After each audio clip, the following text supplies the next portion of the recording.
বাংলাদেশের কোনো একটি পাবলিক বিশ্ববিদ্যালয়, প্রাইভেট বিশ্ববিদ্যালয় বা জাতীয় বিশ্ববিদ্যালয়ের অধীনে পড়াশোনা করে আপনি কি সদ্যই গ্র্যাজুয়েশনটা শেষ করলেন, ফাইনাল পরীক্ষা দেওয়া হয়ে গিয়েছে বা রেজাল্টও পাবলিশ হয়ে গিয়েছে, এখন বাংলাদেশের প্রেক্ষিতে একটি লুক্রেটিভ চাকরির জন্য নিজেকে প্রস্তুত করতে চাচ্ছেন?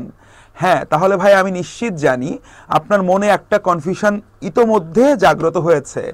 বিসিএস এর জন্য প্রস্তুতি শুরু করব না ব্যাংকের জন্য শুরু করব, বা প্রস্তুতিটা কিভাবে শুরু করব?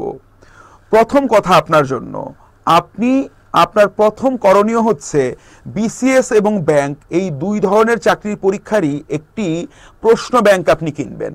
প্রশ্ন ব্যাংক কিনে আপনার প্রথম কাজ হচ্ছে সর্বশেষ 5 বছরে যে প্রশ্নগুলো এসেছে সেই প্রশ্নগুলোকে দেখা। প্রথমেই শেখার প্রয়োজন নেই। আপনি যদি এই প্রশ্নগুলোকে একটু ভালোভাবে দেখেন তাহলে আপনি বুঝতে পারবেন বিসিএস এবং ব্যাংক উভয় চাকরি পরীক্ষায় কিছু কমন বিষয় আছে।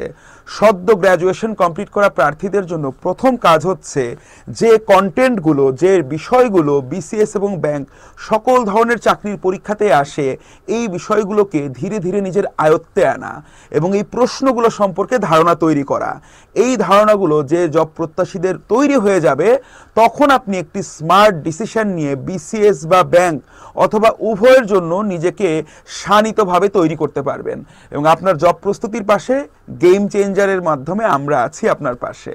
দেখা হচ্ছে অবশ্যই। সবাই ভালো থাকবেন।